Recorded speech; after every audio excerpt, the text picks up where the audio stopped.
Death's Door has some incredible bosses. Some would say some of the best in the genre. But which boss is my favorite? My name's Avery, and today we're going to rank the bosses from Death's Door. At number 10, we're going to put 4 bosses here, and that's actually going to be the optional spell upgrade bosses. You get 4 spells in the game: an arrow, a fireball, a bomb, and a hook shot, which is just kind of a traversal ability. You get upgraded versions of these, but you have to beat these kind of sort of mini bosses. They don't have a title card, so they don't have a name, but I feel like they belong on a boss ranking list regardless. They're not too difficult. They're all modeled the exact same minus the colors that they use, and the mechanics vary, although slightly. They all have their melee attacks, they use different spells depending on which one you're fighting, and none of them are particularly difficult. But in spite of all that, they are still very good fights, and there are 4 of them, so if you like one, you're gonna like the rest. Not a bad boss by any means, and I actually enjoy every boss in this game, but someone had to come in last. At number 9, we have Betty. Now I know people have their opinions on Betty, and some people actually think that Betty is a bad boss. I don't really echo the opinions of she's a bad boss. She only ranks number 9 for me just because she's not super complex like the other bosses in the game are. If there's any boss in the game that's just a straight up dogfight,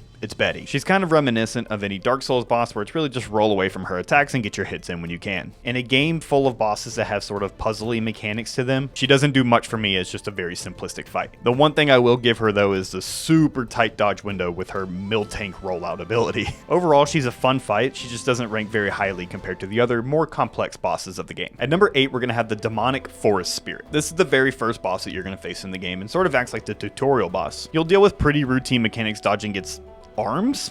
Legs? It attacks in a pretty easy pattern to follow. It will move its arms in a circle, which you just have to move with it and get your hits in when you can. After a while, it will pick up its arms and it will spin around the room, kind of like a Beyblade, where it will eventually end up back in the center. It does have one more move where it kind of stands up and then hits the floor pretty hard, but overall, it's a very simple fight. It's a very good tutorial fight as well. I really like the design of this fight visually, and I like that it's kind of a demonic version of the cute little forest spirits that follow you around in the tutorial area. The soundtrack for this fight is also a banger. And while I do love this fight, it's obviously going to fall pretty low on the list given that it's just a tutorial fight. At number 7, we're going to have the Guardian of the Door. First and foremost, the design of this boss is sick as hell. It's literally like a castle door that just launches bombs and shoots lasers at you. This is going to be your first real boss of the game. It does pretty quick and pretty high damage melee swings, and it will also hit the ground and spin around, so you got to get in and get out and get your hits in while you can. After a while, it will launch itself to the back of the arena where it will start shooting a laser at you, in which you have to run around the field to avoid it. Not too difficult, and I wouldn't recommend trying to get hits in during this phase. Eventually in the fight, while it's doing that, it will start shooting bombs at you as well. Overall, this boss is a great time. The design of it is beautiful. It just unfortunately falls to number 7 because of the other great bosses in the game. At number 6, we're going to have the Lord of the Doors,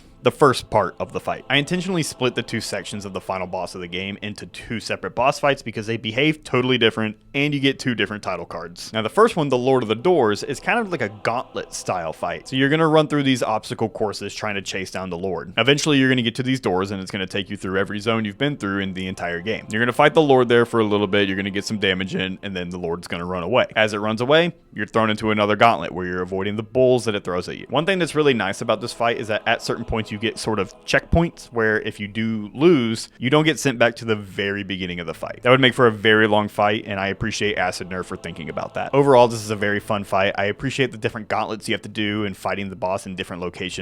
I really like how it does take you through every zone of the game, and it's different enough from every other boss in the game that makes it a lot more enjoyable. At number 5, we're going to have the Witch of the Urns. After trekking through the estate, the ceramic manor, and the underground factory, you eventually come face to face with the witch who you've been running into throughout the entire time. The main component of her fight is her throwing urns at you. You got the purple one that just explodes, and you've got the green one that pops up a green ghost that you can then shoot back at her. What I really appreciate about this fight is that is a mechanic you've been dealing with for the entire time you've been going through her zone. The purple jars just explode, and the green ones pop out a ghost that you can then hit back at the enemies. I really appreciate how they took the time to weave that mechanic into the boss fight itself. At a certain point, she throws a large urn down in the middle of the floor, and she'll actually jump into it. She tips it over, starts spinning around, and shooting purple magic at you. You can kind of walk in a circle and just get a ton of damage in with your melee swings here. However, you can also launch a fireball into the opening of the urn, which will stun her and allow for even more damage. You also get an achievement for doing this, so I recommend doing it at least once. While not super mechanically difficult, she does get a little bit harder as the fight progresses by throwing more and more urns at you. Overall, a very fun fight. At number 4, we have the Frog King. This fight is the definition of a puzzle gimmick fight. See, you're on a big destructible arena with this guy, and he's going to pogo stick around the arena with his hammer, knocking away the platforms that you're standing on. This is another fight where a mechanic you've been dealing with in the zone leading up to this fight is going to play a part here. See, his hammer is glowing pink, and when he's got his back to you, you can shoot it with an arrow, which will send out an energy wave which will respawn the platforms that he's knocked away. You get your damage in by hitting him on the back. This will send him into the water and send him into his next phase. During this part, he grabs the entire arena and starts a big inhale. This is another part where he's going to start sucking in the platforms from the entire arena. You can try to run around and avoid the platforms from getting taken out right under you, or you can take your bomb ability and throw it into his mouth as he's inhaling. This will stun him and allow you to get a lot of damage in. Like the witch, this is also an achievement, so I recommend doing it at least once. This fight is less about the damage you do and more about positioning and surviving. When you get the gimmick of the fight down, it's extremely simple. However, it's still a great time. At number 3, we have the second part of the final boss, the Last Lord. No more running around now. This is where you get the true boss fight. For this encounter, you fight in the hub that you've been visiting all game. That itself is super cool to me. Like, imagine you play Dark Souls 1 and you fight Gwen in Firelink, or Dark Souls 2 and you fight Nashandra in Majula. That would be sick as hell. In this fight, the Lord has its same abilities it used on you in the first part. They have quick melee swings, they can summon bombs from doors, they can spawn beams of pink magic, they can slow you down like the spell upgrade bosses, and they can do the Betty roll. Beware the Betty roll. The Lord will intermittently float to the top of the arena, in which it'll start firing the laser from the Guardian of the Door at you, all while summoning the bulls from the gauntlets of the first part of this fight. Much later in the fight, the Lord will also do a big burst. It starts kind of charging and then it eventually explodes into a big circular burst. Do not get close to it when it does this. The Lord has a massive arsenal of abilities, so they will really test your ability to adapt. I really love how this boss is kind of a reflection of every boss that you've faced up to this point in the game. It's truly the ultimate encounter to end the game. At number 2, we have Steadhone, the Gravedigger. Steadhone is kind of the secret super boss that you have to do a lot of things in order to fight him. Steadhone fights you with his shovel, of course, in which he swings in very large swipes. He also slams the ground and sends shockwaves at you, and he can do this from either a standing position or after he jumps in the air. Sometimes he'll send one shockwave, sometimes he'll send an entire circle of them, so beware. After a certain amount of damage done to him, he will spawn little versions of himself. These usually go down with one hit, but can get overwhelming if you don't take care of them soon. While not a particularly difficult fight, Steadhone is very special to me. He's one of the very first characters that you meet in the game, and you kind of develop a relationship as the game goes on. When you first meet him, he asks if you can kill him. Obviously you can't because you're not powerful enough yet. And by this point in the game, you're plenty powerful, and he's finally asking to be released. It's a very heavy fight as you're just helping a friend pass on. Rest in peace, Steadhone.